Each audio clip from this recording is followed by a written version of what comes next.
High বন্ধুরা, আমি হলাম মোহাম্মদ রেদওয়ান হোসেন। বর্তমানে সিআইডিতে অ্যাসিস্ট্যান্ট কমিশনার হিসেবে কর্মরত আছি। কয়েকটা সিক্রেট অপারেশন করতে ঢাকা থেকে রংপুরের একটি গ্রাম এসেছি 9 সদস্যের একটি টিম নিয়ে। গ্রামটির নাম হলো রূপনগর। যাই হোক, এবার বর্তমানে ফিরে আসি। টিম, অবশেষে আমরা আমাদের গন্তব্যে পৌঁছে গেলাম। এখন আমরা 2-3 জন করে ভাগ হয়ে আলাদা আলাদা জায়গায় থাকবো। স্যার, আমরা কি বাসা ভাড়া নেব নাকি হোস্টেল? আমাদের এখানে 6 মাস, এমনকি 1 বছরও থাকতে হতে পারে। তোমরা বাসা ভাড়া নাও। Okay sir. যাই হোক, আমি এবং আমার সব থেকে কাছের বন্ধু রুহুল আমিন একটি বাসায় উঠলাম, কিন্তু আমাদের পরিচয় আমরা আমাদের আসল পরিচয় কাউকে দেইনি। দোস্ত, আমি ফ্রেশ হয়ে আসছি। অবশ্যই আমরা অফিসের নিয়ম মেনেই চলি, বাইরে বন্ধু। ওকে, তাড়াতাড়ি আয়, এলাকাটা ঘুরতে হবে। ওকে বস। দুজনে ফ্রেশ হয়ে বাইরে গেলাম, বাকিদেরও বলেছি নিজ নিজ ভাবে এলাকা ঘুরে দেখতে। দোস্ত, এখানকার আবহাওয়া অনেক ভালো, চল সামনের পুকুর পাড়ে একটু বসি। যেখানে থাকবো তার পাশে একটা পুকুর রয়েছে। চল একটু রিয়ার সাথে কথা বলা যাবে। কথা বল, নয়তো তোর রিয়া কান্না করবে। বলবোই তো। কেন, তোর হিংসা হচ্ছে? নিজে তো প্রেম করবি না। করবো রে করবো, দেখিস আমার বউ হবে সবার থেকে আলাদা। তুই করবি প্রেম? আজ পর্যন্ত কতগুলা মেয়ে তোকে প্রপোজ করেছে, কাউকে পছন্দ হয়েছে তোর? তুই কেমন মেয়ে পছন্দ করিস বলতো? যাকে প্রথম দেখাতেই আমার মনে তুফান উঠবে, দেখতে মিষ্টি ও সুন্দর মনের অধিকারী হতে হবে। তোর এই জীবনে প্রেম হবেও না, বিয়েও খেতে পারবো না। কেন, তুই তোরা রিয়ার বিয়ে খাবি? এই যে আপনারা কারা?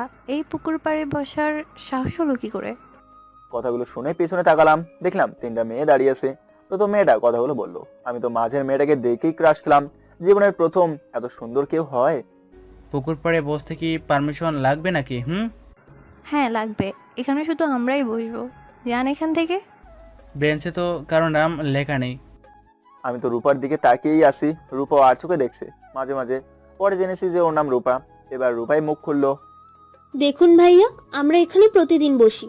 প্লিজ আপনারা অন্যদিকে যান, আমরা বসবো। রুহুল কিছু বলতে যাবে, আমি থামিয়ে দিলাম। চল আমরা চলে যাই।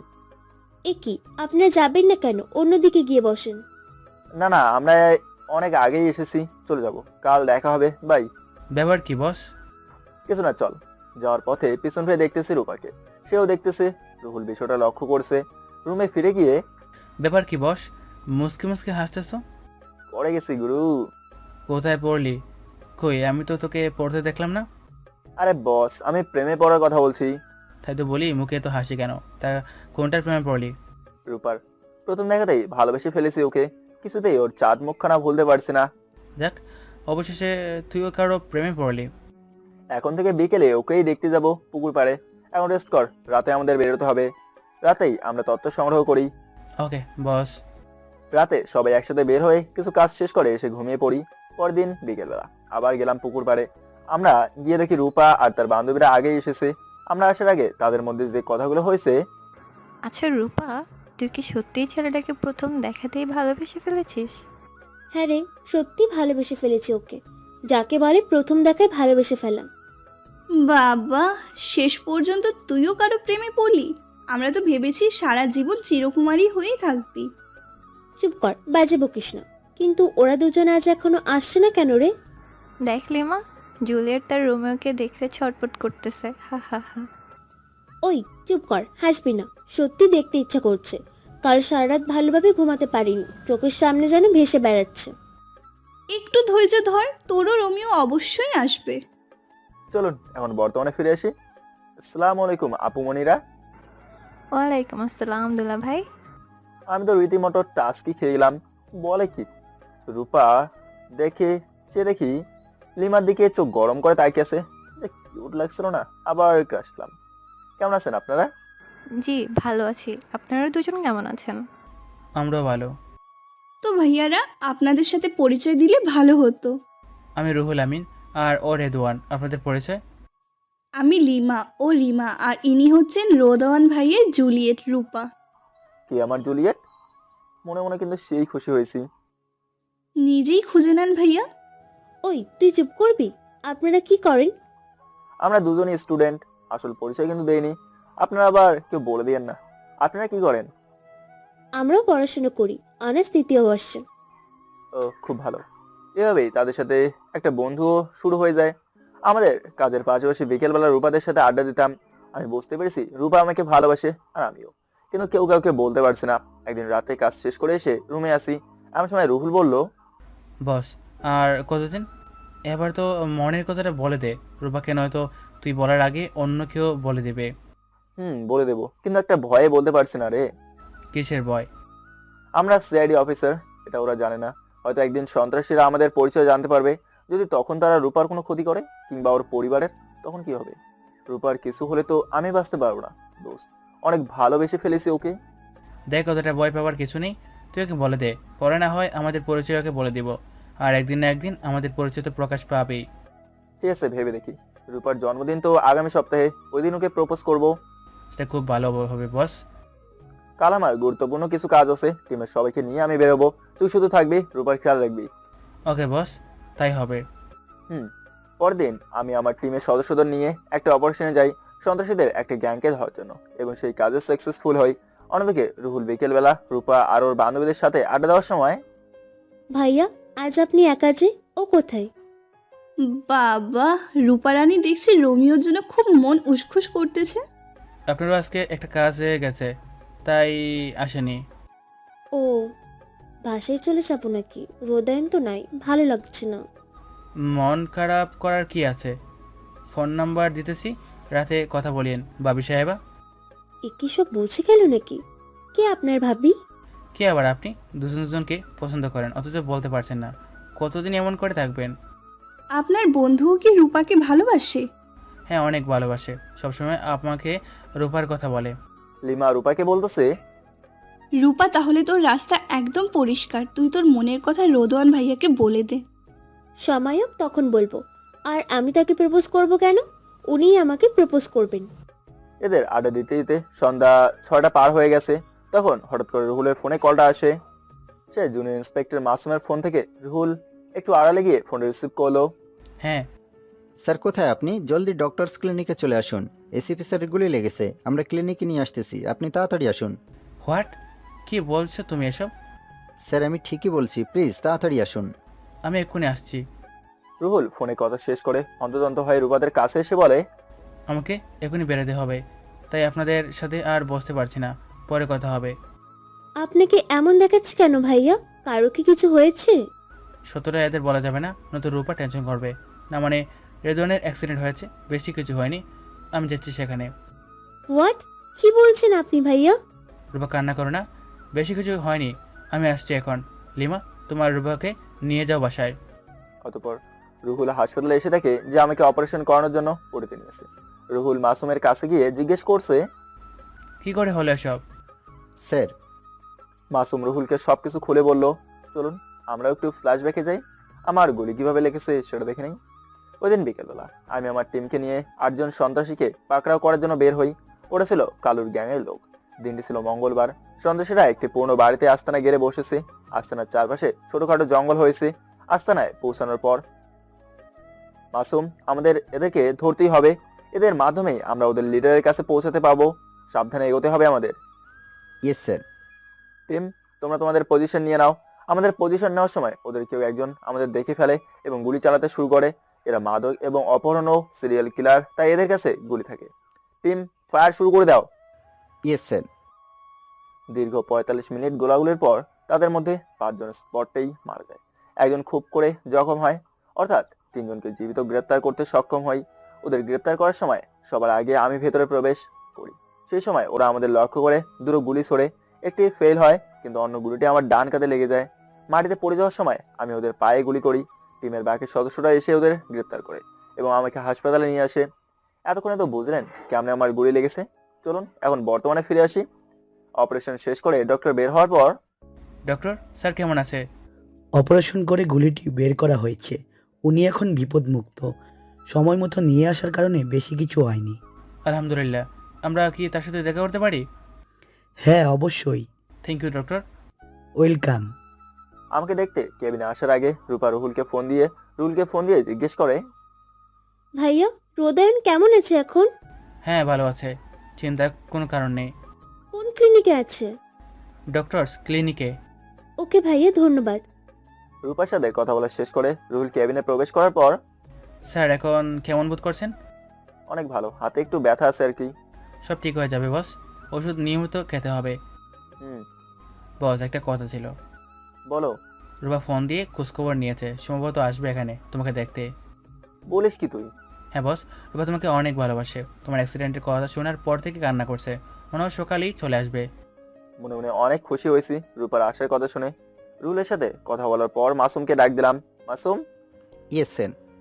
গ্রেপ্তারকৃত আসামিরা কোথায় আছে? স্যার ওদেরকে সিআইডি স্পেশাল কাস্টাডিতে রাখা হয়েছে। ভেরি গুড, ওদের আদর যত্ন শুরু করে দাও। আমি এই পরশুদিন ওদের সাথে দেখা করব। ইয়েস স্যার, কিন্তু আপনি এই অবস্থায় ডিউটিতে যাবেন না স্যার। আরে কিছুই হয়নি আমার, এটা তো সামান্য ব্যাপার, কিছুই হবে না। কার কিছু হবে না শুনি? আমাকে হাসপাতালে নিয়ে আসার পর স্যারকে সব বলা হয়েছে। স্যার দ্রুত হাসপাতালে চলে এসেছেন, অনেক ভালোবাসেন আমাকে। স্যার এসিপি স্যার বলছেন উনি পরশুদিন অর্থাৎ বৃহস্পতিবার আসামিদের সাথে দেখা করবেন। কি বলছো তুমি রেদওয়ান? তোমার মাথা ঠিক আছে তো? তুমি অসুস্থের পরেও ডিউটিতে যাওয়ার কথা ভাবো কি করে তুমি? স্যার কিছুই হয়নি আমার, একজন সিআইডি অফিসার এই সামান্য ব্যথা নিয়ে কখনোই বিছানায় শুয়ে থাকতে পারে না স্যার। আমি ডিউটিতে গেলেই ঠিক হয়ে যাবো স্যার। তুমি কোনদিন শুধরাবে না। ঠিক আছে, তোমার ইচ্ছে, তো সাবধানে চলাফেরা করবে। জি স্যার। ওকে, তুমি এখন ঘুমিয়ে পড়ো। 12টা বেজে গেছে, রেস্ট নাও। তোমরা দুজন এখানে থাকো, বাকিরা চলে যাও। অতঃপর রুহুল এবং মাসুম হাসপাতাল থেকে গেল, আমিও ঘুমিয়ে গেলাম। পরের দিন সকাল 8টার সময় আমার ঘুম ভাঙলো। ঘুম ভাঙার পর দেখি রূপা আমার এক হাতে তার হাতের মধ্যে নিয়ে কান্না করছে। আমাকে চোখ খুলতে দেখে কেমন আছো তুমি? এই প্রথম রূপা আমাকে তুমি করে বললো। অসংখ্য ভালো লাগে কাজ করছে মনের মধ্যে। এখন অনেক ভালো আছি। তুমি কেমন আছো? কান্না করছো কেন? একদম কান্না করবো না। এখন ভালো। কি করে হলো এসব? সাবধানে চলতে পারো না? যদি বড় কিছু হয়ে যেত? কি আর হতো, হয়তো মোড়েই। বলার আগেই রূপা তার আঙুল দিয়ে আমার ঠোঁট বন্ধ করে দিল। খবরদার এসব কথা বলবে না, কিছু হবে না তোমার। হাসপাতাল থেকে ছাড়া পাচ্ছ কবে তুমি? আজ বিকেলেই চলে যাব। ওকে, খাবার নিয়ে এসেছি তোমার জন্য, খেয়ে নাও। ভাইয়া আপনার রূপা রানী নিজেই রান্না করেছে, ভালো করে খান। এই চল সবাই আমরা বাহিরে যাই, রূপা ভাইয়াকে খাওয়াক।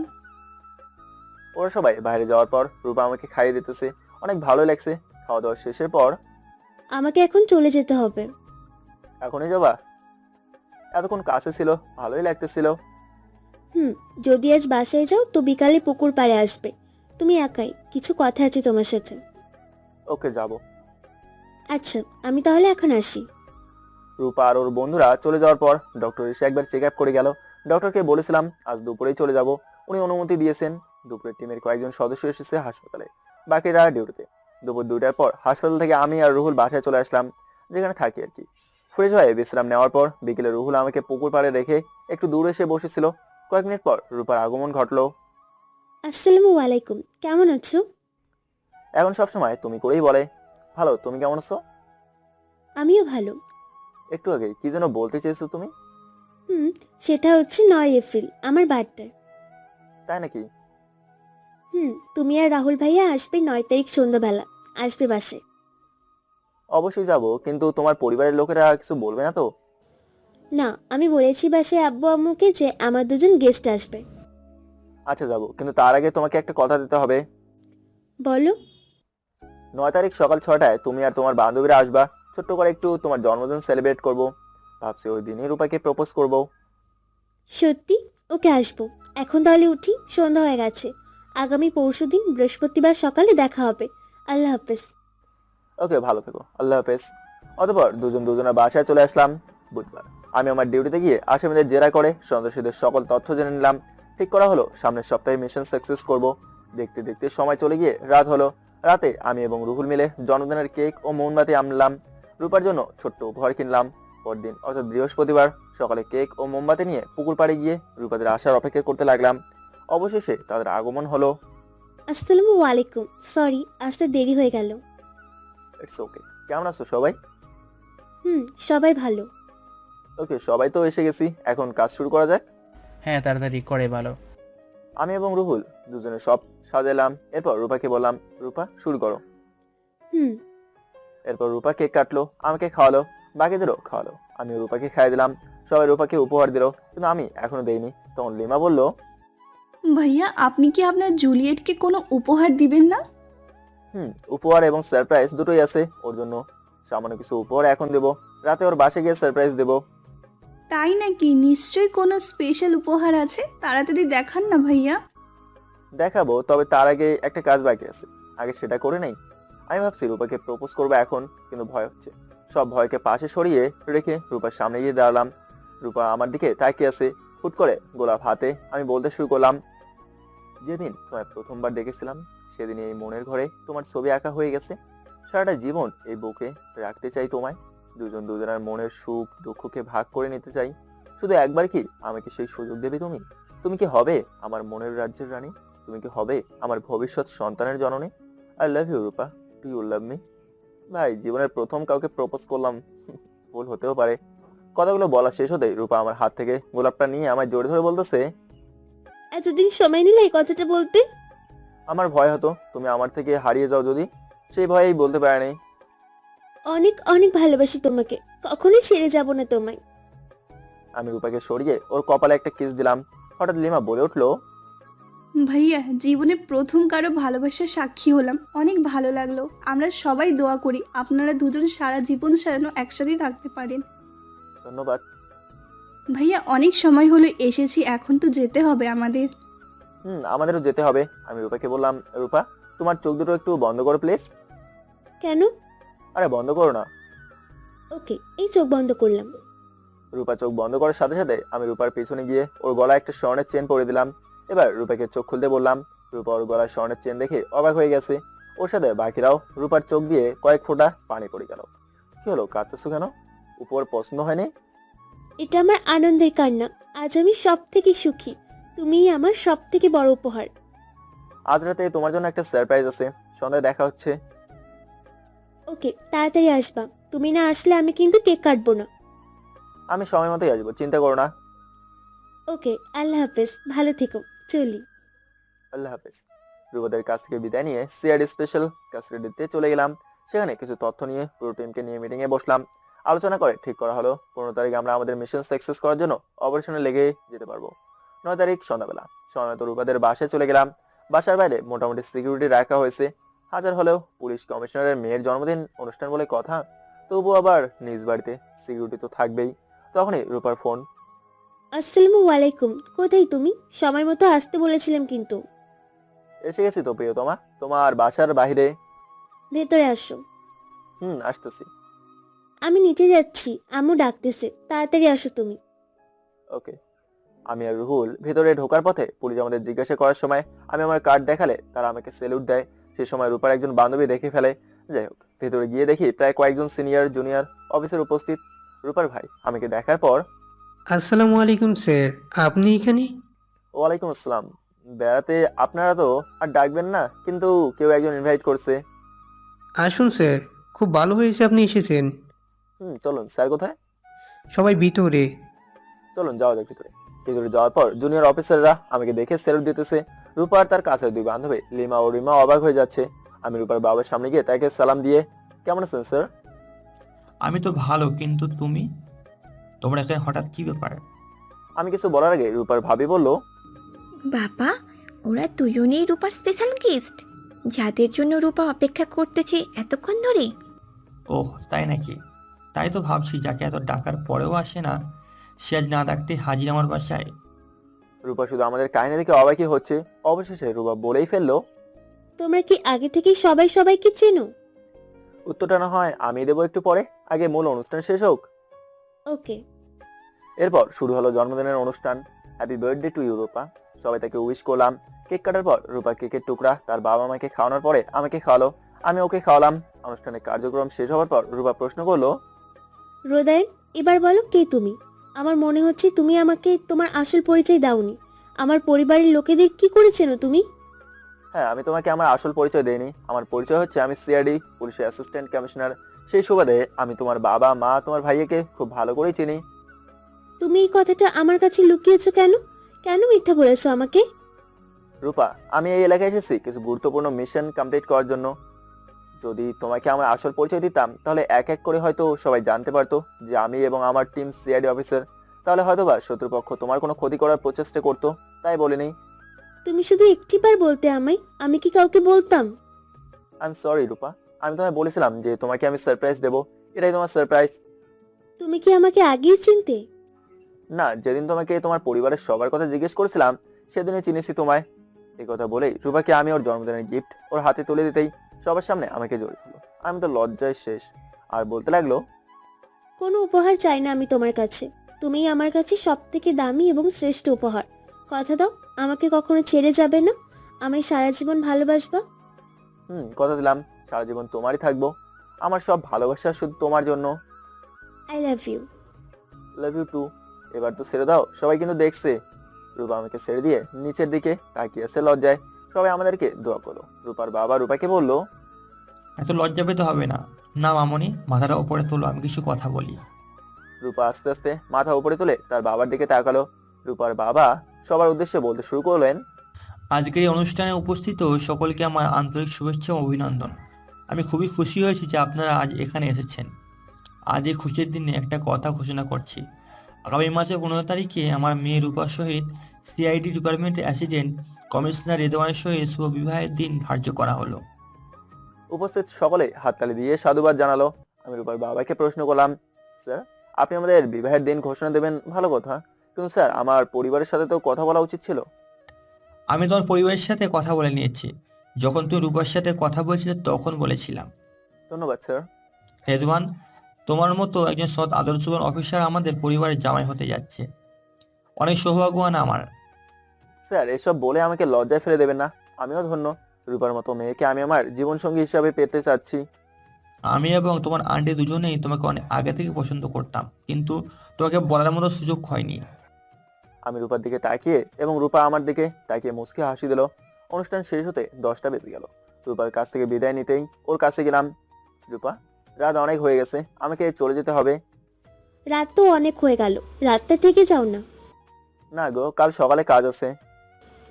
আচ্ছা ঠিক আছে, সাবধানে যাও, পৌঁছে ফোন দিবা। আচ্ছা। এই কথা বলে রূপাকে টেনে নিয়ে কপালে কিস দিলাম। রূপার সাথে সাথে আমাকে জোরে ধরে কিস করলো। রূপার কাছ থেকে বিদায় নিয়ে বাসার দিকে রওনা হলাম। বাসায় পৌঁছে রূপাকে ফোন দিলাম, আসসালামু আলাইকুম। ওয়ালাইকুম আসসালাম। বাসায় পৌঁছেছো? হ্যাঁ, এইমাত্র আসলাম। আচ্ছা, ফ্রেশ হয়ে ঘুমাও, কাল সকালে কথা হবে। আচ্ছা, তুমিও ঘুমাও কেমন। শুভরাত্রি। শুভরাত্রি। রূপার সাথে কথা বলে ফ্রেশ হয়ে বাসায় ফোন দিলাম আম্মুর নম্বরে। ফোন রিসিভ করলো ভাবি। আসসালামু আলাইকুম দেবরজি। ওয়ালাইকুম আসসালাম ভাবিজি, কেমন আছো তুমি? ভাবি আমাকে অনেক ভালোবাসে, নিজের ভাইয়ের থেকেও বেশি। ভালো আছি, তুমি কেমন আছো? ভালো আছি ভাবি। তো তলে তলে এত কিছু হয়ে গেল, আমাকে জানালে না তুমি? কাজটা কিন্তু ঠিক করনি ভাই। সরি ভাবি, প্লিজ রাগ করো না। বলবো বলবো করেও বলতে পারিনি। বুঝোই তো কতটা ব্যস্ত আর টেনশনে থাকি। জানি আমার ভাইটা তার কাজ নিয়ে অনেক ব্যস্ত থাকে, তারপরেও তো একটু বলতে পারতো। সরি ভাবি। আচ্ছা ঠিক আছে, এবারের মতো ক্ষমা করে দিলাম। এই তোমার লক্ষ্মী ভাবি। মা। ও মা, আমার বোনের নাম্বারটা দাও, কথা বলবো ওর সাথে। আচ্ছা ঠিক আছে, মেসেজ করে দিতেছি, তবে কাল ফোন দিও, ঘুমিয়ে গেছে ও। আচ্ছা ঠিক আছে। আম্মু কোথায়? ফোনটা দাও তো, কথা বলি। আচ্ছা এই নাও। কেমন আছে আমার সোনা ছেলেটা? এখন জিজ্ঞাসা করা হচ্ছে কেমন আছে, ফোন দিয়ে তো খোঁজ নাও না। রাগ করেছি তোমার সাথে আমি। আহারে, তাই নাকি? তুমি কেমন আছো? আমি ভালো আছি। আম্মুর সাথে কিছুক্ষণ কথা বলার পরে ঘুমিয়ে গেলাম। পরের দিন সকালবেলা ঘুম থেকে উঠে রূপার সাথে কথা বলার পরে আমি আমার টিমকে নিয়ে কাস্টাডিতে আসামিদের সাথে দেখা করতে গেলাম। তোমাদেরকে আবার জিজ্ঞেস করছি, তোমরা আমাদের যা কিছু বলেছো সেসব কি সত্যি? কামাল ও ফিরোজ যে 3 জনকে গ্রেফতার করা হয়েছে, তাদের মধ্যে 2 জন। হ্যাঁ স্যার, আমরা যা বলছি সব সত্য। তোমরা সত্যি বলেছো নাকি মিথ্যা, তা কিছুক্ষণের মধ্যেই জেনে যাব। যদি তোমরা কোনো প্রকার মিথ্যা বলো তাহলে এখানে এনকাউন্টার করে দেব। স্যার, আমরা একটা মিথ্যাও বলিনি। এদের সাথে কথা বলার সময় মাসুমের প্রবেশ। স্যার, ওরা যা বলেছে সব সত্যি কথাই বলেছে। ভালোভাবে খোঁজ নিয়েছো তুমি? হ্যাঁ স্যার, 15 তারিখে কালুর গ্যাংয়ের সবাই একসাথে মিটিংয়ে বসবে। সেই মিটিংয়ে বড় বড় ক্যাডাররাও আসবে। ঠিক আছে, আসতে দাও ওদেরকে। ওদের সবাইকে একসাথেই ধরবো, আর মাত্র 5 দিন অপেক্ষা করতে হবে। স্যার, আমাদের এখন থেকেই প্ল্যান করা তৈরি করতে হবে। আগামীকাল সকাল 9টায় অফিস কক্ষে উপস্থিত থাকবে। সবার সাথে কথা বলা শেষ করে আমি এবং রুহুল রংপুর সদর পুলিশ স্টেশনের উদ্দেশ্যে যাত্রা শুরু করি। থানায় কাজ শেষ করে বাসায় ফিরে ফ্রেশ হওয়ার পর রূপাকে ফোন দিলাম। ফোন দেওয়ার সাথে সাথে রিসিভ করলো। রূপা মনে হয় আমার ফোনের অপেক্ষায় ছিল। আসসালামু আলাইকুম জানাব। ওয়ালাইকুম আসসালাম, কেমন আছো? ভালো আছি, তুমি কেমন আছো? ভালো। কি করছো? রাফিয়ার আব্বুর সাথে কথা বলতেছি। বাহ, বিয়ের এখনো 1 মাসের মতো বাকি, তার আগেই মেয়ের নাম ঠিক করে ফেললে? হ্যাঁ, শুধু মেয়ের নাম নয়, ছেলের নামও ঠিক করে রেখেছি। তাই না? কিছু না তো, ছেলের নাম কি রাখলে? রাফি। বাহ, আমার বউটা তো দেখছি অনেক কিছুই ঠিক করে ফেলেছে, অনেক কিছুই ভেবে রেখেছে। কি আর করবো বলো, আমার বর তো এসব ভাববার সময় পায় না, সারাদিন শুধু কেসের তদন্ত আর আসামিদের নিয়ে ভাবে। কি করব বলো, নিজের দায়িত্ব তো পালন করতে হবে, তাই না? এই খেয়েছো তুমি? না, একটু আগেই আসলাম, তোমার সাথে কথা বলা শেষ করে খাবো। তুমি খেয়েছো? তুমি এখনই খেয়ে নাও, খেয়ে কল দিবা। ওকে ওকে মেম সাহেব, বাই বাই। রাতের খাবার খেয়ে রূপার সাথে কিছুক্ষণ কথা বলে ঘুমিয়ে গেলাম। পরদিন সকাল 9টায় অফিসে টিমের সকল সদস্যকে নিয়ে বৈঠক করে প্ল্যান তৈরি করলাম, কিভাবে অপারেশন শুরু এবং শেষ করব। অফিস থেকে বের হওয়ার পর রূপার সাথে দেখা করার জন্য ওর কলেজ ক্যাম্পাসে চলে গেলাম। সেখানে গিয়ে দেখি কয়েকজন বকাটা ছেলে মেয়েদের ডিস্টার্ব করতেছে। আমার তো দেখেই রাগ চরম পর্যায়ে উঠে গেল। আমি মেয়েদের সাথে খারাপ আচরণ সহ্য করতে পারি না, কারণ মেয়েরা মায়ের জাতি, মেয়েরা কারো বোন, কারো মেয়ে, কারো মনের মানুষ এবং কারো সহধর্মিনী। বন্ধুরা, আপনাদেরও বলছি, মেয়েদের সাথে খারাপ আচরণ করার আগে নিজের বিবেকের সাথে বোঝাপড়া করে তারপর করবেন। আমি ছেলেদের কাছে গিয়ে বললাম, এই যে ভাইরা, মেয়েদের সাথে এভাবে আচরণ করতেছেন কেন? তার কৈফিয়ত কি তোমাকে দিতে হবে নাকি? কে হে তুমি? নতুন দেখতেছি এই ক্যাম্পাসে। ভাই, আমি নতুন হই আর যা হই, এটা কিন্তু অন্যায় কাজ করতেছো। ওই বলছি না তোকে কৈফিয়ত দিতে হবে নাকি? যা ভাগ এখান থেকে। আমার তো রাগ শুধু বাড়তেই আছে। আমি রুহুলকে ফোন দিয়ে আসতে বললাম ক্যাম্পাসে। আমি মেয়েগুলোকে জিজ্ঞেস করলাম, এরা কারা? এরা এখানকার নেতার কর্মী। ও আচ্ছা। এই কথা বলে আমি সাইডে গেলাম। রূপা তখনও ক্লাস থেকে বের হয়নি। রুহুল চলে আসলো। ওকে ব্যাপারটা বলে ওই ছেলেদের কাছে গিয়ে আবার তাদেরকে বোঝালাম। উল্টো ওরা আমাকে ধাক্কা দিল। আমাকে ধাক্কা দেওয়ার সাথে সাথেই রুহুল চেইন বেল দিয়ে ওকে আঘাত দিল। আমিও মাইর দিতে শুরু করলাম। ওরা ছিল 7 জন, আমরা 2 জন। ওদেরকে এমনভাবে মেরেছি ওরা মাটিতে পড়ে গেছে। পুরো ক্যাম্পাসের স্টুডেন্ট দিয়ে ভরে গেছে। সবাই অবাক হয়ে দেখতেছে। রূপাও ও তার বান্ধবীরাও সব ক্যাম্পাসে চলে এসেছে। কিছুক্ষণ পর পুলিশের গাড়ি ক্যাম্পাসে এসে পৌঁছালো। হয়তো কেউ ইনফর্ম করছে। এই পুলিশগুলো আমাদেরকে চেনে না। ওরা এসে ছেলেগুলোর অবস্থা দেখে এসআই আমার কাছে এসে বলল, এদের এই অবস্থা কেন করেছো? তোমরা এরা কারা তোমরা চেনো? তোমাদের কঠোর শাস্তি হবে। বুঝে গেলাম যে এরা নেতার টাকার গোলাম। ওদের ভাগ্য ভালো যে এখন ওরা জীবিত আছে। ওই মেয়েদের জিজ্ঞাসা করুন ওদের অপরাধ কি। ওরা যাই করুক না কেন, তাদের গায়ে হাত দেওয়ার সাহস তুমি কোথায় পেলে? কোথায়? অপরাধ দেখলে আমার সাহস বেড়ে যায়, আর হাত শুধু মারার জন্য নিষ্পিস করে। ওরা ক্যাম্পাসে মেয়েদের বিরক্ত করতেছিল, তাই ধোলাই দিয়েছি। নেতার লোকদের গায়ে হাত দিয়ে ভালো কাজ করনি তুমি, তোমাকে এই শাস্তি পেতে হবে। আমি পরিস্থিতি দেখে রুহুলকে বললাম, এ থানার ওসিকে ডাকতে। আপনি তো দেখছি নেতার টাকায় কেনা গোলাম হয়ে গেছেন। এই কথা বলার সাথে সাথে এসআই আমার দিকে বন্দুক তাক করলো। আমি এসআই এর গায়ে ঠাস করে একটা চর বসিয়ে দিলাম। তখনই ওসি সাহেব ক্যাম্পাসে প্রবেশ করলেন। উনি এসে জিজ্ঞেস করলেন, কি আপনি এত বড় সাহস আপনার? আপনি এসআইকে চর মারলেন? এর শাস্তি কি জানেন? আমি আমার আই কার্ড বের করে ওসির সামনে ধরে বললাম, Redwan Hossain, assistant commissioner of police, CRD. Card দেখানোর সাথে সাথে সব পুলিশ স্যালিউট প্রদান করলো। আমি ওসিকে বললাম, ওসি সাহেব, এই এসআইকে এই মুহূর্তে আমি সাসপেন্ড করলাম, গ্রেপ্তার করুন ওকে। Yes sir. আর এই ছেলেদের গ্রেপ্তার করে টিজিং এর মামলায় জেলে ঢুকে দিন। আর নেতার সমস্ত ইনফরমেশন কাল সকাল 10টার মধ্যে চাই আমি। ইয়েস স্যার, সময় মতো আপনাকে ইনফর্ম করা হবে। এই কলেজ চলাকালীন সময়ে অবস্থান করবে, যেন আর কেউ মাস্তানি কিংবা মেয়েদের ডিস্টার্ব করতে না পারে, ওকে? Yes sir. কলেজের ঝামেলা শেষ করে রূপার সঙ্গে একটু ঘোরাঘুরি করে বাসায় চলে আসলাম। বাসায় আসতে আসতে সন্ধ্যা হয়ে গেছে। ফ্রেশ হয়ে রেস্ট নেওয়ার সময় আম্মুর ফোন। আসসালামু আলাইকুম আম্মু। ওয়ালাইকুম আসসালাম, কেমন আছিস বাবা? আলহামদুলিল্লাহ ভালো আছি আম্মু, তুমি কেমন আছো? বাবা ভালো। একটা কথা তোকে জানানোর জন্য এখন ফোন দিলাম। কি কথা আম্মু, বলো। আগামীকাল 12 তারিখ, তোর মনে আছে এই দিনটার কথা? ও শিট আম্মু, আমি একদম ভুলে গেছি। আসলে আগামীকাল ভাই আর ভাবির 5ম বিবাহ বার্ষিকী। তোর ভাবি কিন্তু মন খারাপ করে আছে তুই এই অনুষ্ঠানে থাকবি না বলে। তাই বলছি যদি একদিনের জন্য বাসায় এসে ঘুরে যাস ভালো হতো। 7 মাস থেকে বাসায় আসিস না, আমারও তোকে দেখতে ইচ্ছে করতেছে। আমি আসলে কাজের চাপের জন্য 7 মাস থেকে বাসায় যাই না। আচ্ছা আম্মু, আমি চেষ্টা করবো যাওয়ার, তবে আমি গিয়ে থাকতে পারবো না, রাতেই চলে আসবো। আচ্ছা বাবা, আসিস। আম্মু শোনো, ভাবিকে আমার আসার কথা বলো না, এটা ভাবির জন্য সারপ্রাইজ থাকবে। আচ্ছা, বলবো না। ওকে, কাল বাসায় অনুষ্ঠান কখন? সন্ধ্যাবেলা। ঠিক আছে আম্মু, সঠিক সময়ে আসবো। এই শোন, আসার সময় রূপাকে সাথে নিয়ে আসিস। আচ্ছা, চেষ্টা করবো। আম্মুর সাথে কথা বলে শেষ করে রূপাকে ফোন দিলাম। রূপার সাথে কথা শেষ করার আগে ওকে বললাম, কাল তোমাকে নিয়ে আমাদের বাসা থেকে ঘুরে আসবো, তৈরি থেকো। সত্যি? ঠিক আছে, আমি তৈরি থাকবো। রূপার সাথে কথা বলে আমি কমিশনার স্যারকে ফোন দিয়ে একদিনের ছুটি নিলাম। এরপর রুহুলকে আমার অনুপস্থিতি কি কি করতে হবে তা বুঝিয়ে দিলাম। পরদিন কিছু কাজ শেষ করে রূপাকে নিয়ে মার্কেটে গিয়ে ভাবি এবং ভাইয়ের জন্য গিফট এবং পরিবারের জন্য কেনাকাটা করে বিকেলবেলা অফিসিয়াল হেলিকপ্টারে করে ঢাকায় পৌঁছলাম। সেখান থেকে বিনাম বন্দর রেলওয়ে স্টেশনে গিয়ে রাত 10টায় করে লালমনি এক্সপ্রেসের ট্রেনের টিকিট সংগ্রহ করলাম, কারণ আমাকে রাতে রংপুরে ফিরতে হবে, আর রাতে তো হেলিকপ্টার চলে না, তাই ট্রেনের টিকিট নিলাম। এরপর সেখান থেকে বেরিয়ে বাসার উদ্দেশ্যে রওনা করলাম। 20 মিনিটের মধ্যে বাসার কাছে এসে নামলাম। তখন সন্ধ্যা 6:30 বাজে। বাসায় পৌঁছে বাইরে দাঁড়িয়ে আম্মুকে ফোন দিলাম। ফোন দিয়ে বললাম, হ্যালো আম্মু, আমি বাসার বাইরে আছি। অনুষ্ঠান শুরু করার পর আমি আর রূপা ভেতরে প্রবেশ করব। আচ্ছা, ঠিক আছে। ভাবি আর ভাইয়াকে যেন কিছু বলো না, ঠিক আছে? ওকে বাবা। আম্মুর সাথে কথা বলার কিছুক্ষণ পর বিবাহ বার্ষিকী অনুষ্ঠান শুরু হলো। অনুষ্ঠান শুরু হওয়ার সাথে আমরা ভেতরে গেলাম।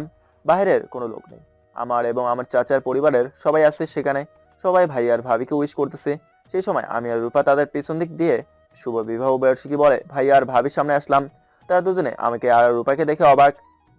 এই আমি কাকে দেখছি? রেদওয়ান আর রূপা দুজনেই আমার সামনে। স্বপ্ন দেখছি না তো আমি? না, স্বপ্ন নয়, সত্যি। আমি খুব খুশি হয়েছি তোরা দুজনে এসেছিস বলে। তুমি কি ভেবেছিলে তোমাদের বিবাহ বার্ষিকীতে আমি আসবো না? তাই কি করে হয় বলো তো ভাবি? আমারও মন খারাপ ছিল তুই আসবি না বলে, কিন্তু তুই যে আসবি একটা ফোন তো দিবি আমাকে, তাহলে মন খারাপ করে থাকতে হতো না। সারপ্রাইজ এটা তোমার আর ভাইয়ের জন্য। আমার কাছে সারপ্রাইজ হচ্ছে আমার ছোট্ট বোন রূপা। ও, এখন রূপাকে পেয়ে আমাকে ভুলে যাচ্ছ? এটা আমাকে ফোন না করার শাস্তি। এখন তাড়াতাড়ি অনুষ্ঠান শেষ করে আমরা রাতেই চলে যাব। রাতে চলে যাবি মানে? হ্যাঁ বাবা, রাতেই চলে যাব, 10:20 ট্রেনে। রাতটা তো অন্তত থেকে যেতে পারিস। না ভাবি, আজ আমি থাকতে পারবো না, কয়েকদিন পর তো আবার বাসায় আসতেছি। অনুষ্ঠান শেষ করে রাতে খাবার খেয়ে সবার কাছ থেকে বিদায় নিয়ে রূপা সহ বেরিয়ে পড়লাম বিমানবন্দর রেলওয়ে স্টেশনের দিকে। স্টেশনে পৌঁছানোর পর কয়েক মিনিটের মধ্যেই ট্রেন চলে আসলো। অতঃপর রওনা দিলাম রংপুরের উদ্দেশ্যে। পরদিন সকাল 9টায় রংপুরে পৌঁছে গেলাম। রূপাকে ওর বাসায় ড্রপ করে দিয়ে আমি আমার বাসাতে চলে আসলাম। বাসায় আসতে না আসতেই মাসুমের ফোন। হ্যালো স্যার, ওসি সাহেব নেতার সমস্ত ইনফরমেশন আমাদেরকে দিয়েছে। এখন কি করব আমরা? খুব ভালো, বিকেলবেলা আমরা নেতার সাথে দেখা করব, 3টার দিকে চলে এসো। Okay sir. মাসুমের সাথে কথা বলে দিলাম এক ঘুম। ঘুম থেকে উঠলাম 2:30-এ। গোসল দিয়ে ফ্রেশ হয়ে মাসুম রুহুলকে সাথে নিয়ে নেতার বাড়ির উদ্দেশ্যে বেরিয়ে পড়লাম। নেতার বাড়িতে যাওয়ার পর কারা আপনারা এভাবে বাসার ভিতর ঢুকতেছেন কেন? আমরা সিআইডি অফিসার। নেতা বাড়িতে আছে? ইয়েস স্যার, আছে। নিয়ে চলো আমাদের তার কাছে। ভিতরে যাওয়ার পর দেখি কয়েকজনের সাথে কথা বলতেছে। আমাদেরকে জিজ্ঞেস করলো, কারা আপনারা? কার দেখি বললাম, আমরা সিআইডি অফিসার, আমি এসপি রেদওয়ান। ও সরি স্যার, দাঁড়িয়ে কেন, বসুন, আপনাদের সাথে পরে কথা হবে। আমরা বসার পরে, আমি আপনার বিষয়ে সব শুনেছি, অনেক ভালো মানুষ আপনি। আপনি কি কিছু কথা বলার জন্য এখানে এসেছি? জি বলুন। আপনি অনেক ন্যায় নিষ্ঠাবান, অন্যায়ের মোকাবিলা করেন সব সময়, কিন্তু আপনার দলের কর্মীদের মধ্যে অনেকে আপনার নামের অপব্যবহার করতেছে, আপনি তা জানেন? না তো স্যার, কি হয়েছে? আপনার নাম করে ক্ষমতা দেখিয়ে আপনার দলের কিছু কর্মী মেয়েদের উত্ত্যক্ত করা সহ সব ধরনের অপরাধ করতেছে। কয়েকজনকে গ্রেপ্তার করেছি আমরা, বাকিদেরও করব। সুতরাং আপনাকে একটু দেখে শুনে কাজ করার নির্দেশ করছি, নয়তো শেষে আপনাকেই ফাঁসি দেবে। ধন্যবাদ স্যার, এটা আমার কাছে অজানা ছিল। এখন থেকে সবার উপর টার্গেট রেখে কাজ করব। ওকে, গুড বাই। নেতার ওখান থেকে সরাসরি অফিসে গিয়ে পুনরায় সকলকে কাজ বুঝিয়ে দিলাম। অপারেশনের আর মাত্র 2 দিন বাকি। সন্ধ্যাবেলা রুমে শুয়ে আছি, রুহুল বাইরে গেছে, আমি একাই আছি। এমন সময় একটা আননোন নাম্বারে ফোন আসলো। এই ফোন কলটায় আমার সমস্ত প্ল্যানে জল ঢেলে দিল। চলুন শুনি কি কথা হয়েছে। হ্যালো, আসসালামু আলাইকুম, কে বলছেন? নামে কি এসে চাই এসিপি সাহেব? ধরুন না, আমি আপনার শুভাকাঙ্ক্ষী। পরিণীতা না করে বলুন কে আপনি, কেন ফোন করেছেন? আমি কালু বলছি এসিপি, মনে পড়ছে আমাকে? ও, খুন এবং স্মাগলিং লিডার কালু। তো আমাকে ফোন করা মানে কি? শুনেছি আপনি নাকি আমাকে ধরবার জন্য ছক করছে। ওসব ভুলে যান, আমাকে আমার কাজ করতে দিন, নয়তো ভীষণ পস্তাবেন। তুমি রং নাম্বারে ফোন করেছো কালু, ভয় অন্য কাউকে দেখিও, আমাকে নয়। আজ নয়তো কাল তোমাকে আমি গ্রেপ্তার করবই। আমি আবারও বলছি এসিপি, আমার রাস্তা থেকে সরে দাঁড়ান। আমার লোকদের গ্রেপ্তার করেছো, কিচ্ছু বলিনি, এবার জবাব দেব। কাল সকালে তোমার জন্য একটা নিউজ আসছে এসিপি, সময় মতো পেয়ে যাবে। এই কথা বলে ফোন কেটে দিল। এদিকে আমি চিন্তায় পড়ে গেলাম, আমাদের অপারেশনের কথা কালুকে কে জানালো, আর সে কাল সকালে কি জানাতে চাইলো। এসব ভাবতে ভাবতে ঘুমিয়ে গেলাম। পরদিন সকাল 9টায় আমার ফোনে একটা মেসেজ আসলো। মেসেজটা হলো, এসিপি স্যার, আপনাকে আমার রাস্তা হতে সরে যেতে বলেছি, আপনি আমার কথা শোনেননি। এখন আপনি আপনার প্রিয়তমা রূপাকে কিভাবে বাঁচাবেন তাই দেখব, পারলে তাকে বাঁচিয়ে নিন। আমি মেসেজ পরে কেঁপে উঠলাম, এরা রূপার কোনো ক্ষতি করবে না তো? তাড়াতাড়ি করে রূপাকে ফোন দিলাম। ফোন রিসিভ হলো। রূপা, কোথায় তুমি? আমি তো কলেজে। কেন? তুমি কলেজে ক্লাসরুম থেকে বের হবে না, আমি এখনই আসছি। কি হয়েছে বলো তো, তোমার কথা এমন শোনাচ্ছে কেন? গিয়ে সব বলবো, যা বলছি তাই করো। আচ্ছা। এরপর টিমের সবাইকে ফোন দিয়ে কলেজের সামনে পেছনে পজিশন নিতে বললাম। আমি আর রুহুল কলেজে পৌঁছে রূপার ক্লাসে গেলাম। রূপা আমাকে দেখে দৌড়ে কাছে এসে জিজ্ঞেস করছে, কি হয়েছে, এমন টেনশন লাগছে কেন তোমায়? এখন আমার সাথে চলো তুমি। কিন্তু আমার তো এখনো ক্লাস বাকি আছে। এখানে থাকলে তোমার বিপদ হবে, সো তাড়াতাড়ি চলো। আচ্ছা চলো। রূপাকে নিয়ে কলেজ থেকে বের হওয়ার সময় হঠাৎ করে রূপা আমাকে সামনে ধাক্কা দিয়ে চিৎকার করে উঠলো। আমি পেছনে তাকে, রূপা মাটিতে পড়ে আছে। রূপার শরীর রক্তে লাল হয়ে গেছে, মানে আমার দিকে ছোড়া গুলি রূপাকে লেগেছে। রূপা, কি হয়েছে তোমার? আমার চোখ দিয়ে অনবরত পানি বের হচ্ছেই। বাকি সবাই বেরিয়ে আসলো। রূপাকে দ্রুত গাড়িতে তুলে হাসপাতালে নিয়ে আসা হলো। ডক্টর রূপাকে দেখে অপারেশন থিয়েটারে নিয়ে গেল। রুহুল মাসুম এসে আমাকে সান্ত্বনা দিতে লাগলো। রুহুল রূপার বাড়িতে সংবাদ দিয়েছে। আমি নিজেকে একটু শক্ত করে, রুহুল এই কাজ করতে আমাদের খুসুদের কাজে লাগিয়ে 1 ঘন্টার মধ্যে খুঁজে বের করো। মাসুম, তুমি খোঁজ নাও আমাদের প্ল্যানের ব্যাপারে কালুকে কে জানালো, সে কি আমাদের মধ্যে থেকে কেউ নাকি অন্য কেউ, দ্রুত খোঁজ নাও। কে সেই বেঈমান বিশ্বাসঘাতক? Okay sir. কিছুক্ষণ পর রূপার পরিবারের সবাই আসলো। সবাই কান্না করতেছে। রূপার বাবা আমার কাছে এসে, কি করে হলো এসব রেদওয়ান? স্যার আমার জন্য হয়েছে এসব, আমাকে বাঁচাতে গিয়ে রূপার এই অবস্থা।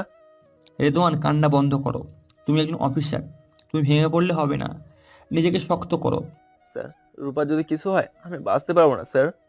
পাগলের মতো কথা বলো না, কিচ্ছু হবে না রূপার। কিছুক্ষণ পর ডক্টর বের হয়ে আসলো। ডক্টর, আমার রূপা কেমন আছে? আল্লাহর কাছে শুক্রিয়া আদায় করো, সে এখন বিপদমুক্ত, কেবিনে দেওয়া হয়েছে। আমরা কি দেখা করতে পারি তার সাথে? শিওর। আমি ভিতরে গিয়েই রূপাকে জড়িয়ে ধরে কান্না করতেছি আর বলতেছি, হে পাগলি, কেন এমন করলে বলো? আমাকে বাঁচাতে গিয়ে নিজের জীবন দিতে বসেছো তুমি, একবারও ভাবলে না আমি তোমার ছাড়া বাঁচবো কি করে? যদি গুলিটা তোমার লেগে যেত, তোমার যদি কিছু হতো, আমি কাকে নিয়ে বাঁচতাম? তাই বলে এরকম করা তোমার উচিত হয়নি। যদি বড় ধরনের কিছু হতো। এই দেখো, আমার কিছু হয়নি। দেখতেই তো পাচ্ছি কিছু হয়েছে কিনা। রূপার সাথে ওর পরিবারের সবাই দেখা করলো। দেখা করার পর ওর আম্মু আর ভাবি হাসপাতালে ওর কাছে থাকতে চাইলো, কারণ রূপাকে কমপক্ষে 4 দিন হাসপাতালে থাকতে হবে। রূপার বাবা কিছু পুলিশকে গার্ড রাখলো। আমি কেবিন থেকে বেরিয়ে বাইরে বেঞ্চে বসলাম। এমন সময় মাসুম এসে বলতে লাগলো, স্যার, কলেজে হামলা চালিয়েছিল কালুর ভাই আর তার লোকজন। ওদের উদ্দেশ্য ছিল আপনাকে খুন করবে, গুলিও আপনার উদ্দেশ্যে চালিয়েছিল, কিন্তু হিতে বিপরীত হয়ে যায় স্যার। ওরা এখন কোথায় অবস্থান করছে সেটা কি জানতে পেরেছো? ইয়েস স্যার, ওরা এখন রূপনগর এলাকার শেষ প্রান্তে একটা পোড়ো বাড়ি আছে, সেখানে আছে। আজ রাতে ওরা সেখানে পার্টি করে গা ঢাকা দেবে। ওদের ওপর সর্বদা নজর রাখো, ওরা কখন কি করছে না করছে সবকিছুই। Yes sir. মাসুমের সাথে কথা বলার সময় রুহুলের আগমন। বস, আমাদের সমস্ত ইনফরমেশন কনস্টেবল সুমন খালুকে জানিয়েছে, বিনিময়ে 4 লক্ষ টাকা নিয়েছে। সুমন সিআইডিতে কিছুদিন আগে জয়েন করছে, এর আগে ডিবিতে ছিল। ওই বিশ্বাসঘাতক এখন কোথায়? খবর পেয়েছি সে ট্রান্সফার লেটার নিয়ে কমিশনার স্যারের বাসায় যাচ্ছে। এখনই কমিশনার স্যারের বাসায় যেতে হবে, চলো। আমি রূপা ও তার আম্মুকে বিকেলে আসার কথা বলে বেরিয়ে গেলাম। কমিশনার স্যারের বাড়ির উদ্দেশ্যে। স্যার বাসায় পৌঁছে দেখি সুমন সেখানে উপস্থিত। কমিশনার স্যার ও সুমনের কথা বলার মাঝখানেই আমরা ভিতরে প্রবেশ করি। তুমি হুট করে ট্রান্সফার নিতে চাইছো কেন সুমন? স্যার, আগে ডিবিতে কাজ করতাম, সেটাই ভালো ছিল। সিআইডিতে আমার ভালো লাগছে না। ওদের কথার ভিতরেই আমি বিশ্বাসঘাতক, বেঈমান, দেশদ্রোহীদের সিআইডিতে তো ভালো না লাগারই কথা স্যার। আরে রেদওয়ান, তুমি এখানে কখন আসলে? এইমাত্র স্যার। সুমন আমাদেরকে দেখে ভয়ে কাচুমাচু করছে। এসেই ভালোই করেছো। সুমন হঠাৎ করে ট্রান্সফার চাচ্ছে কেন? স্যার, বেঈমানরা কখনোই ভালো জায়গার মর্যাদা দিতে জানে না, সেই জন্য। সুমনের দিকে এগিয়ে আসতেছি আমি। সুমনকে বেঈমান কেন বলছো? স্যার, ও শুধু বেঈমান নয়, একজন দেশদ্রোহী। স্যার, আপনি তো জানেন আগামীকাল 15 তারিখ কালো ও তার পুরো গ্যাংকে ধরবার জন্য অপারেশন চালানোর কথা ছিল। হ্যাঁ জানি। আমাদের সমস্ত প্ল্যান এই সুমন 4 লক্ষ টাকার বিনিময়ে কালোর কাছে বিক্রি হয়ে ফাঁস করে দিয়েছে। আমি কিছু করিনি স্যার। কথাটা বলার সাথে সাথেই এক চড় দিলাম সুমনের গালে। তুমি কি বলছো রেদওয়ান? ইয়েস স্যার, শুধু তাই নয়, আজ আমাকে হত্যা করার জন্য সকালে হামলা চালানো হয়, কিন্তু দুর্ভাগ্যবশত আমার হবু স্ত্রী রূপা আমাকে বাঁচাতে গিয়ে এখন হাসপাতালে শুয়ে আছে। আর এই সব কিছুর জন্য এই বেঈমান দায়ী। যদি এই সমস্ত প্ল্যান ফাঁস না করতো তাহলে কালো কিছুই জানতো না, আর এত কিছুও হতো না। ও মাই গড, এত কিছু হয়েছে আর আমি কিছুই জানতে পারিনি। তাই তো বলি সিআইডিতে জয়েন করবার কিছুদিন পরেই কেন ট্রান্সফার চাইতেছে। ইয়েস স্যার, তাই আমি ওকে সাসপেন্ড করে গ্রেপ্তার করতে এসেছি। ওকে নিয়ে যাবে এটাকে। মাসুম অ্যারেস্ট করো ওকে। সুমনকে গ্রেপ্তারের পর তাকে কাস্টাডিতে নিয়ে গিয়ে রিমান্ডে নিয়ে কালো কোথায় আত্মগোপন করে আছে সে বিষয়ে জেনে নিলাম। বিকেলে রূপার সাথে হাসপাতালে দেখা করে কিছুক্ষণ ওর সাথে কাটিয়ে রাতে আসার কথা বলে আমার পুরো টিম নিয়ে কালোর ভাইকে গ্রেপ্তার করতে পুরো বাড়ির দিকে রওনা দিলাম। রাত 8টার দিকে সেখানে পৌঁছে সবাই সার্ভার পজিশন নিয়ে অপেক্ষা করতে লাগলাম। কয়েক মিনিট পর যখন সবাই একসাথে আনন্দ করতে শুরু করছে তখন সবাইকে সাবধানে ভেতরে যেতে বললাম। ভেতরে ঢোকার পথে ওদের দলের একজন আমাদের দেখে গুলি চালাতে শুরু করে। আমরাও পাল্টা গুলি চালাতে শুরু করি। গোলাগুলির এক পর্যায়ে কালোর ভাই ব্যতীত সবাই মারা যায়। আমরা কালোর ভাইকে গ্রেপ্তার করে কাস্টাডিতে রেখে ওকে জিজ্ঞাসাবাদ করার জন্য রুহুল ও মাসুমকে নির্দেশ দিয়ে আমি হাসপাতাল চলে গেলাম রূপার কাছে। রূপার কাছে যাওয়ার পর, কেমন আছো এখন?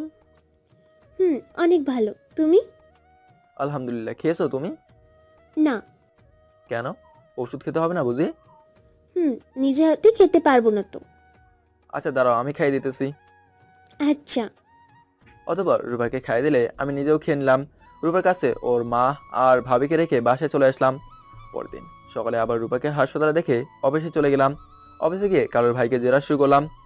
এবার বল, তোর ভাই কোথায় লুকিয়ে আছে? বললাম তো আমি জানি না। আমি আবারও জিজ্ঞেস করছি, বল তোর ভাই কোথায়? বললাম তো আমি জানি না। ওকে। রুহুলকে নির্দেশ দিলাম, রুহুল এই বেচারা যখন মুখ খুলবে না তখন ওকে বাঁচিয়ে রেখে কি লাভ, এনকাউন্টার করে দাও ওকে। আমি সব খোঁজদের বলে দিলাম তার যেন কালোর খোঁজ নিয়ে আমাকে জানায়। দুপুরে আবার রূপাকে হাসপাতাল দেখতে গিয়ে খাইয়ে দিতে হলো। এবার কিন্তু আমি একা খাইয়ে দিইনি, রূপাও আমাকে খাইয়েছে। রূপা জানালো, আমার না এখানে ভালো লাগছে না, বাসায় নিয়ে চলো না আমায়, সুস্থ হয়ে গেছি তো।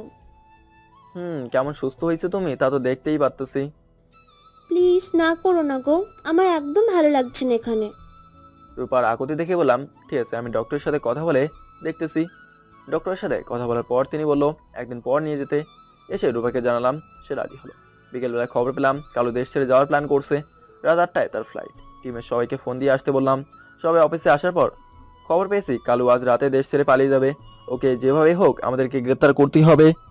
এখন আমাদের কি করতে হবে স্যার? পুরো টিম 3 ভাগে বিভক্ত হও। একটা টিম কালুকে এয়ারপোর্ট পর্যন্ত ফলো করবে আর সকল ইনফরমেশন জানাবে। আরেকটা টিম এয়ারপোর্টের ভেতরে ছদ্মবেশে থাকবে। শেষ টিমে আমি থাকবো। আমি পাসপোর্ট চেকপোস্টে থাকবো। কালু ভেতরে ঢোকার পরে সবাইকে ঘিরে নেব। ক্লিয়ার? স্যার। ওকে, কাজ শুরু করে দাও এখন। পুরো টিম 3 ভাগে বিভক্ত হয়ে মিশন সাকসেস করতে কাজ শুরু করে দিলাম। কালু সৈয়দপুর থেকে চলে যাবে। একটি টিম মাসুমের নেতৃত্বে কালুকে ফলো করছে। আমি আমার টিম নিয়ে দ্রুত এয়ারপোর্টে রওনা করলাম। প্রতিমধ্যে রূপার ফোন। হ্যালো, আসসালামু আলাইকুম। ওয়ালাইকুম আসসালাম। কোথায় তুমি? আসবে না? সেটা এখন বলতে পারছি না যাবো কিনা, ডিউটিতে আসি, কাজ শেষ করে যাবো। কেমন? আচ্ছা, সাবধানে থেকো। বাই। বাই। রূপার সাথে কথা বলতে বলতে সৈয়দপুর এয়ারপোর্টে চলে গেলাম। গাড়ি থেকে নেমে ভেতরে প্রবেশ করলাম। তখন 7:30 বেজে গেছে। এমন সময় মাসুমের ফোন। কালু গেটের কাছাকাছি এসেছে। ওকে, অ্যালার্ট থেকেও। এরপর রাহুলকে কল দিলাম। রুহুল, কালু গেটের কাছাকাছি এসেছে, নজর রাখো। স্যার। Yes sir. কালুর উপর যে আমরা নজর রেখেছি এটা সে বুঝতে পারেনি। যত সময় পূর্বে কালো পাসপোর্ট চেকপোস্টে চলে আসে। আমার টিমের সদস্যরা কালোর চারদিকে ঘিরে ধরে। আমি কালোর পিছনে গিয়ে, কালো সাহেব কি যুক্তরাষ্ট্র যাচ্ছেন নাকি? হ্যাঁ। ও, আপনার ভাই জেলের মধ্যে বন্দি, ফাঁসির হুকুমের অপেক্ষায় বসে আছে, আপনি তাকে ফেলে রেখে যুক্তরাষ্ট্র যাচ্ছেন? কেমন ভাই আপনি? আমার ভাই কেন কেন জেলে থাকবে? সে তো একটা অনুষ্ঠান করতে গেছে। হ্যাঁ, সেখানে সিআইডি আপনার ভাইকে গ্রেপ্তার করে আর আপনার বাকি সঙ্গী সাথীরা মারা যায়। কালো এবার পিছনে তাকিয়ে ভয়ে সেডিয়ে যায়। এসিপি, তুমি? হ্যাঁ আমি। কি ভেবেছিলিস তুই এত বড় অপরাধ করে বেঁচে যাবি? তুই দেশ ছেড়ে পালিয়ে যাবি আর সিআইডি বসে বসে আঙুল চুষবে, তাই না? কালো এদিক ওদিক তাকিয়ে পালিয়ে যেতে হলো। যেদিকে যায় সেদিকে সিআইডি অফিসাররা ওকে ঘিরে ধরছে। পালানোর কোনো রাস্তা নেই কালুর। ঠাস করে কালুকে ধরে এক চড় মারলাম। পালিয়ে যাবি কোথায়? তোর থেকেও বড় বড় ক্রিমিনালরা সিআইডির হাত থেকে বাঁচতে পারেনি, আর তুই তো একটা সার পোকা। আমাকে যেতে দাও এসিপি, যা চাও তাই দেব। তুই যদি আমাকে আঘাত করতি তাহলে হয়তো কিছুটা ক্ষমা পেতি, কিন্তু তুই আমার কলিজায় আঘাত করেছিস, আমার প্রেম ভালোবাসে আঘাত এনেছিস। যতগুলো অপরাধ করেছিস তুই এবার 14 শিখের ভেতর বসে হিসেব করতে থাক। ফাঁসির হুকুম না হওয়া পর্যন্ত নিয়ে চলো একে। অতঃপর কালুকে গ্রেপ্তার করে জেলে পাঠিয়ে আমরা আমাদের রূপনগরের মিশন সাকসেস করতে সক্ষম হলাম। রাত 10টার পর রূপাকে দেখতে হাসপাতালে চলে গেলাম। রূপার সাথে দেখা করে বাসায় ফিরে দিলাম। এক শান্তির ঘুম। পরদিন সকালে রূপাকে হাসপাতাল থেকে ওর বাসায় নিয়ে আসলাম। ইতিমধ্যে কমিশনার স্যার ফোন করে ধন্যবাদ জানিয়েছেন আমার এবং টিমের সকল সদস্যদের। 22 দিনের ছুটি মঞ্জুর করা হয়েছে। ছুটি পাওয়ার পর বাসায় ফোন দিলাম। আসসালামু আলাইকুম আম্মু। ওয়ালাইকুম আসসালাম। কেমন আছো তুমি? আলহামদুলিল্লাহ ভালো। তুই কেমন আছিস? আমি ভালো আছি। একটা গুড নিউজ আছে। কি নিউজ? আমার মিশন সাকসেসফুল হয়েছে, সেই সাথে 22 দিনের ছুটি দিয়েছে। বলিস কি? খুবই ভালো হয়েছে। আমার ছেলে সততার সহিত তার মিশন সাকসেস করেছে। আম্মু কাঁদছো কেন? আরে বোকা, এটা হলো খুশির কান্না। শোন, তোকে একটা কথা বলি। একটা কেন, হাজারটা বলো। আগামী সপ্তাহে তোর আর রূপার বিবাহের দিন ধার্য করা হয়েছে। তোকে না জানিয়ে কাজটা করেছি, রাগ করিস না বাবা। আর আম্মু রাগ করার কি আছে? মনে মনে বহুত খুশি হয়েছি। রূপাকে চিরতরে আপন করে কাছে পেতে যাচ্ছি।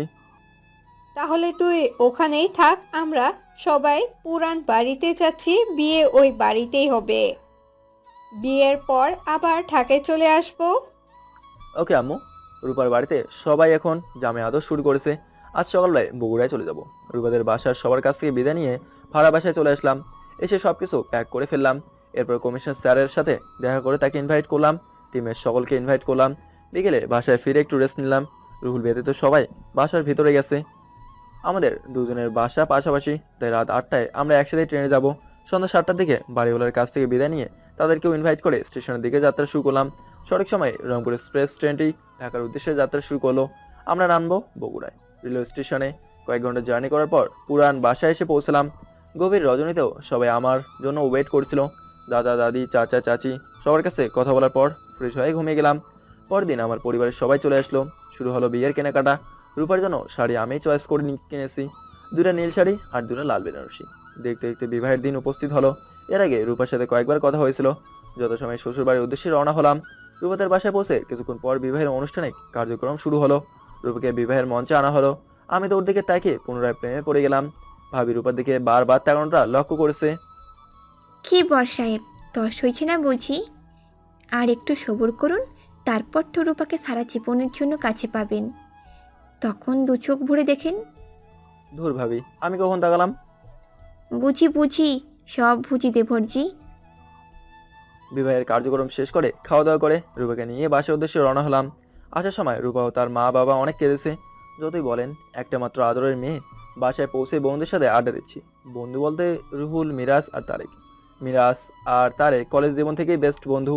ওদের সাথে বসে আড্ডা দিচ্ছি, এমন সময় আম্মু এসে বলল, মেয়েটা একা রুমে বসে আছে আর তুই এখানে? এখনই রুমে যা। যাচ্ছি। আম্মু চলে যাওয়ার পর বন্ধুরা, দোস্ত বিড়াল কিন্তু ভালো করে মেরো। ওদের দিকে কিঞ্চিত হেসে রুমের দিকে অগ্রসর হলাম। রুমে ঢুকে দেখি রূপা ঘোমটা দিয়ে বসে আছে। আমাকে দেখে বিছানা থেকে নেমে এসে পায়ে সালাম করতে গেলে, আরে কি করছো রূপা? তোমার স্থান আমার পায়ে নয়, আমার বুকে। কিছু না বলে আজকে জড়িয়ে ধরে বুকে মাথা রাখবো। চলো উজু করে এসে 2 রাকাত নামাজ পড়ে আমাদের নতুন জীবন শুরু করি। চলো। অতঃপর দুজনে উজু করে নামাজ পড়ে আল্লাহর কাছে দুহাত তুলে মনোজাত করে শুয়ে পড়লাম। রূপা এসে আমার বুকে মাথা রেখে ঘুমিয়ে গেল। আমি আলতো করে ওর কপালে চুমু দিলাম। রূপা বলল, আমাকে সারা জীবন এভাবেই ভালোবাসবে তো? কখনো ছেড়ে যাবে না তো আমায়? আমি তোমায় সারা জীবন ভালোবেসে যাব, আর সেদিনই ছেড়ে যাব যেদিন আমার বাগের গড়ে বলতে পারলাম না। তার আগেই রূপা ওর ঠোঁট দিয়ে আমার মুখ বন্ধ করে দিল। 5 মিনিট পর ছেড়ে দিল। দুজনে হাঁপাচ্ছি। রূপা আমার বুকে মুখ লুকিয়ে বলল, জান, আমার একটা জিনিস চাওয়ার আছে তোমার কাছে। বলো, কি চাও আমার কাছে? রূপা লজ্জা মাখা মুখ নিয়ে, আমার না একটা কিউট সোনামণি চাই। ও তাই? হুম। তাহলে তো সোনামণি আনার জন্য কাজে লেগে পড়তে হবে। তাহলে দেরি করছো কেন? এখনই শুরু করছি। এই দাঁড়াও, লাইট তো বন্ধ করো। কেন? পাঠকরা দেখবে তো। অথবা লাইট বন্ধ করে দুজনে ডুবে গেলাম সুখের সাগরে।